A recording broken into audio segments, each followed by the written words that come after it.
Her brain was on fire with ideas, yet could not produce another magical, whimsical word. That's what writing was supposed to be about, wasn't it? The magic, the gold dust woman of Hollywood. Her previous work had magic, all right. A title. Old Broken Bones Pete stared back at her from the new open Word document. That morning, her cell phone alarm pulled her soul back into consciousness, playing Kings of Leon's Sex on Fire. She opened her eyes with a thought. Okay, motherfucker, here we go. She set the alarm an hour earlier than usual, so she had an hour to fool around with her ideas before getting into character for her day gig. She glanced over at a small framed picture on her nightstand, a gift from Jason, an old friend, a kitten staring at a lion through a large mirror. It read, "The only thing that matters is how you see yourself." She thought about that for a moment. "Well, it ain't gonna suck itself, Chloe. Get up," she said. She bent her arms over her head, arched her back and tightened up her legs, and made that goofy face she made every morning before pulling herself out of her bestie. Chloe was a sucker for cliches and her morning cup of joe. "I'm fine, Mom, really. I don't need anything." "Okay then, tell Dad I said hi." "Okay, Mom. I love you too. Bye." She eagerly pressed end on her cell. "Okay, baby doll, time to pound it," she said out loud, looking around her studio apartment. Her playtime was cut down to 41 minutes after a long piss that would make Austin Powers scream, "Yeah, baby," after Joe, her morning would, and a nice long chat with her mother. As she stared at the blank screen, her thoughts raced to a more simple time. She thought of Joey, a boy from so long ago. Her first kiss, the first time she felt that beautiful warmth in her throat and chest. It was a tragedy. The first boy she ever liked, ever kissed, went missing just a few days later. Sort of a pattern that she was all too familiar with.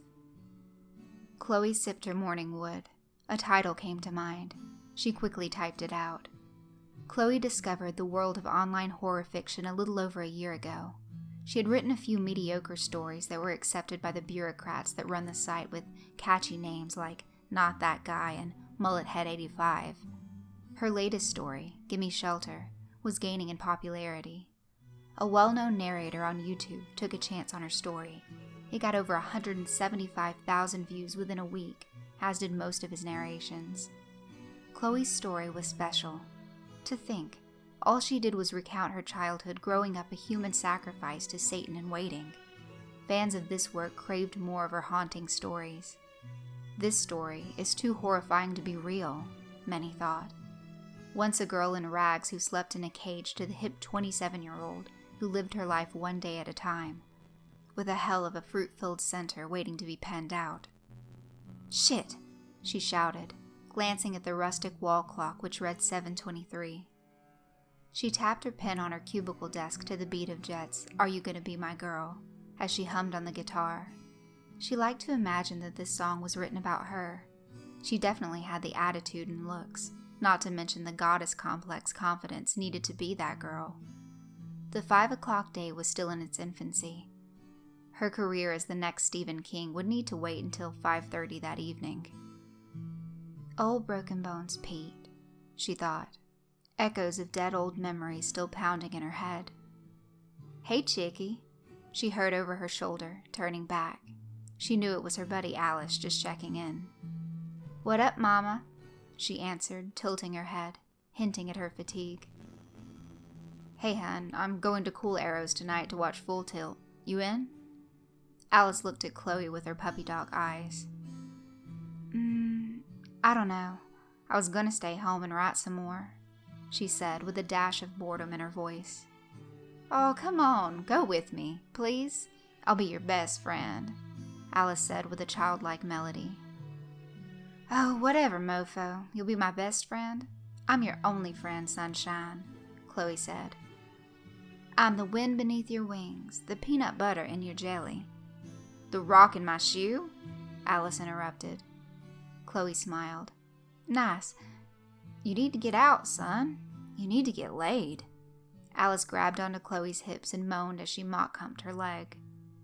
"Alice, stop it," Chloe said playfully. Okay, I'll go, you little troublemaker. Disco. I'll swing by at 8, 'kay? And we're going to Mama Margie's for nachos. Can't drink on an empty stomach. Alice finished with a sing-song tone, satisfied with another sweet victory. Chloe smiled, shaking her head. Smell you later.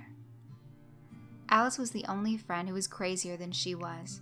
She was the first to befriend Chloe when she was new in town and still wet behind the ears. She taught her about being independent and free, and about being TROUBLE. She was Chloe's sister from another mister, that one. The ruby red slippers of her day would be loud music, Budweiser, laughs, and possibly a good lay. It had been a while. Chloe spent more time at home writing and less time now as the grand poobah party bitch of downtown San Antonio. Her day would get better, slowly but surely. 8 o'clock. That gave her time to write. She had to have more than just a title. 10 minutes until 5. Oh, come on, she thought.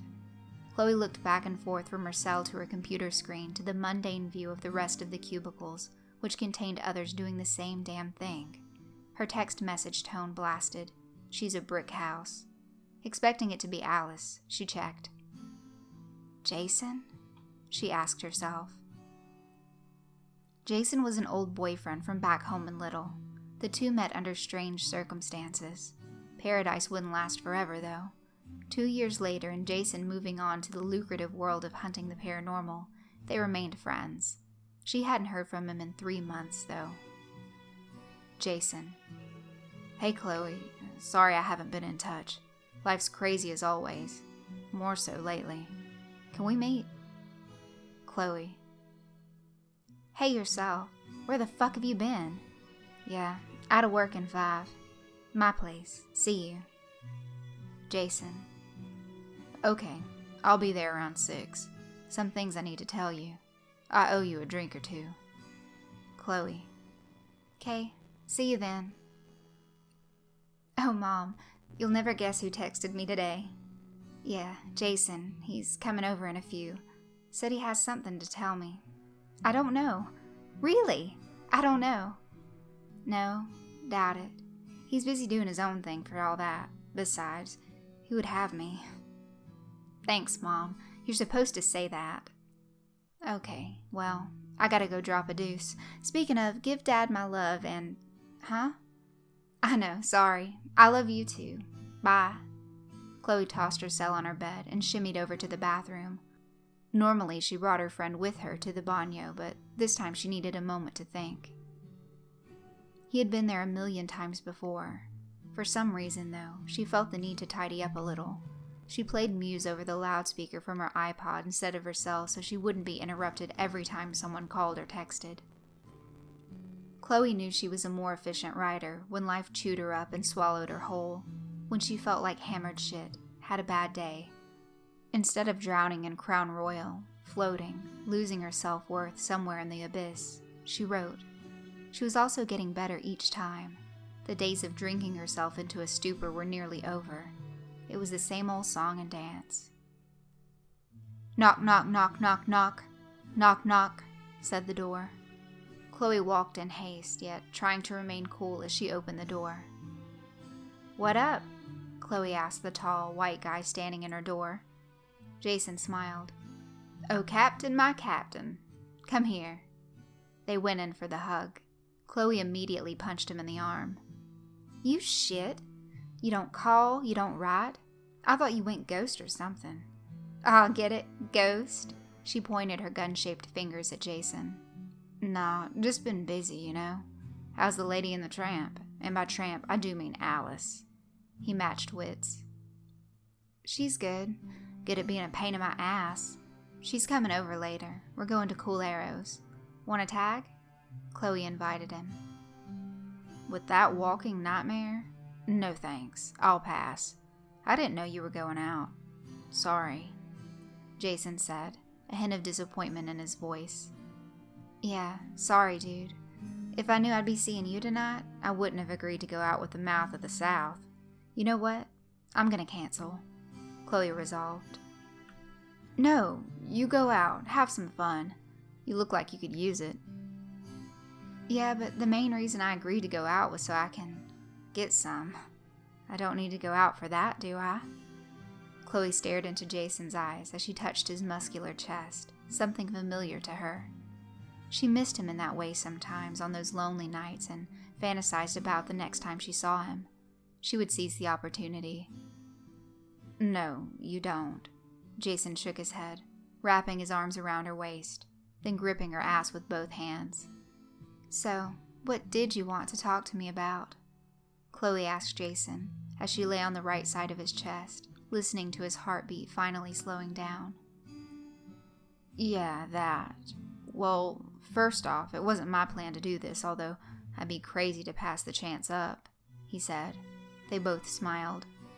Chloe looked up at him. This time, I seduced you, big boy. Oh, that you did. I feel so used, Jason said.